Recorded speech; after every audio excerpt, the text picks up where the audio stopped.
I've been coming over and helping one of my friends who's building a Ferrari. This is his Ferrari. It's a beautiful model. Every piece comes in one of these magazines. It's got heaps of cool parts. It's very detailed. The doors open, the pedals work, the lights come on, the brake lights work. The problem is not everything's worked the way it was meant to. We've had to fix a few things. Every Monday night for the last 3 weeks, I'm in here fixing something. The first thing I'm going to look at today is where are these missing parts come from. These parts in issue 29 of the magazine, 5 and 8, sump A and sump B. The problem is we have no idea where they go. The model's already put together. Like any good project, there's leftover parts. Today, I'm going to find out where these sumps go and what's going to be involved in putting them back in position. This is how we do it. We get a bag of chips and stick it in a bowl, a bottle of lemon, lime and bitters.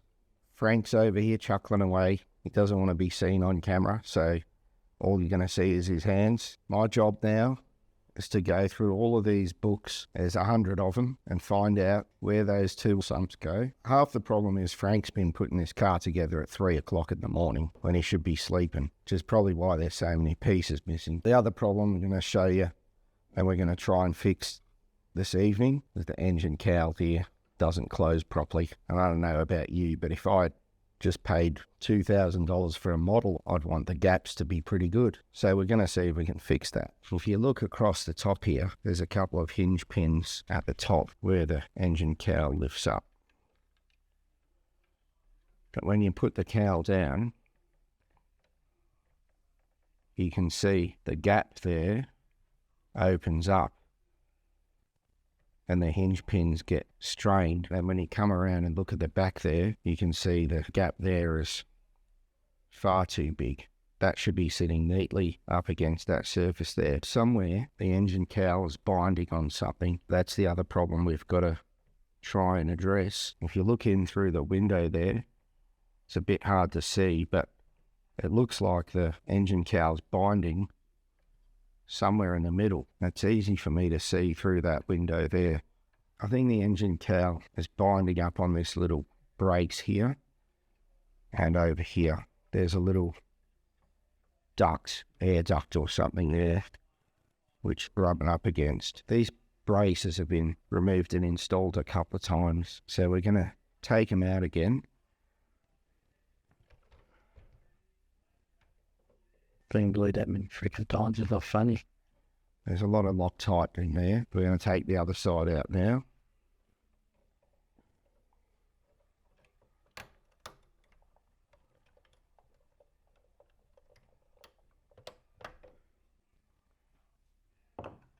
Yeah.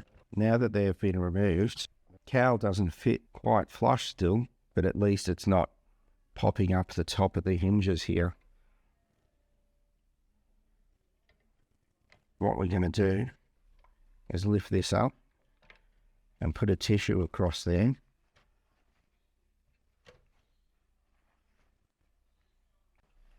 And see if we can find a mark on the tissue afterwards.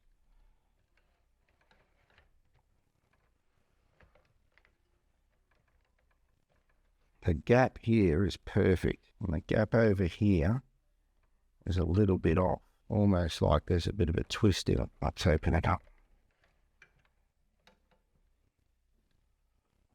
There's a mark in the tissue right here on the top of this suspension, just touching just there on the corner, and you can see that there's a little paint mark in there where the paint's been rubbed off as well. It definitely closes up and aligns better without those two braces up here. What we found is that this part of the rear of the car is dropped, and when we wriggle it, you can see through the back window the whole engine frame and structure inside there is wriggling and moving about. Tip it on its side.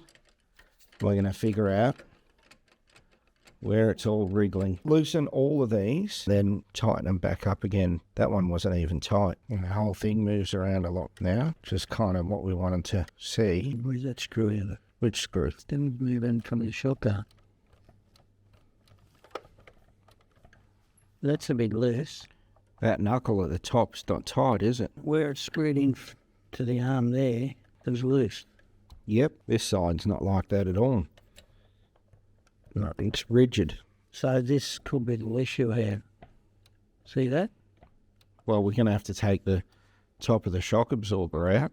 Well, it screws in from this side, the head's on this side. Beautiful. What a great place to put it. So how hard does it take the whole rear subframe?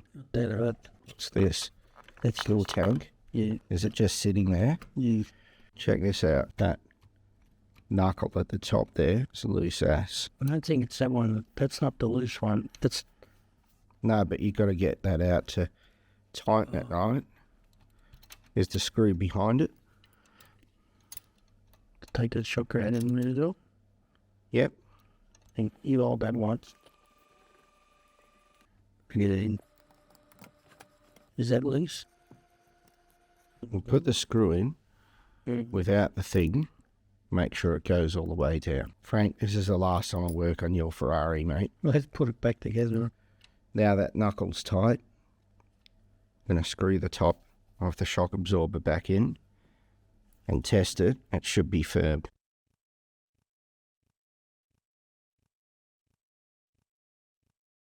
I've looked through all of those magazines at least 3 times now, and I can't find where these two pieces go. But we have solved the issue, we think, of the rear bumper bar gap, because the knuckles for the upper end of the shock absorbers was loose, was allowing the rear subframe to just drop down a bit to the right. We've fixed all of that up.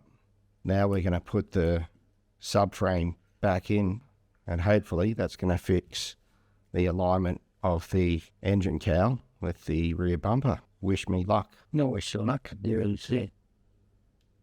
Whether it does. I'm going to super glue my hands to this. Hey, I found him. Where? I found him. Where? They're in here. Where? Under those. Under what? Tell me that doesn't screw onto there. The screws line up perfectly. Let's put it down a little. There you go. Success lies just on the other side of giving up. We were about to put this subframe back in, and then I found the empty screw holes for mounting up sump A and sump B. This is a great discovery, Frank. Down there's 2 screw lug holes. Got it. For those ducts to go on. That's the left side there. See, I can get a screwdriver down there and a screwdriver there. That sits that way. Hang on, there's spark plug cables or something in the way. Just push them across, doesn't matter. It'll go in under it. Yeah, you got the easy side, leave the hard side for me. That'll be right. After a lot of messing around, we finally got that second screw in, and that's it. So we're putting this thing back together.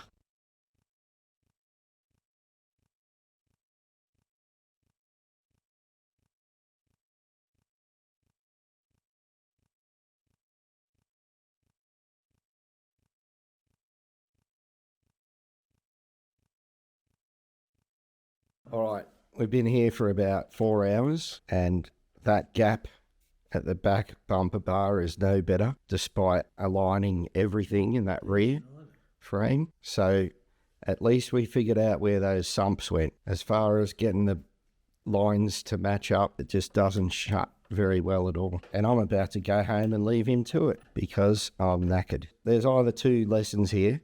One is don't give a $2,000 model to a $2 fitter and turner. Or the other one is don't buy a Ferrari. Either way, with those words of wisdom, see you later.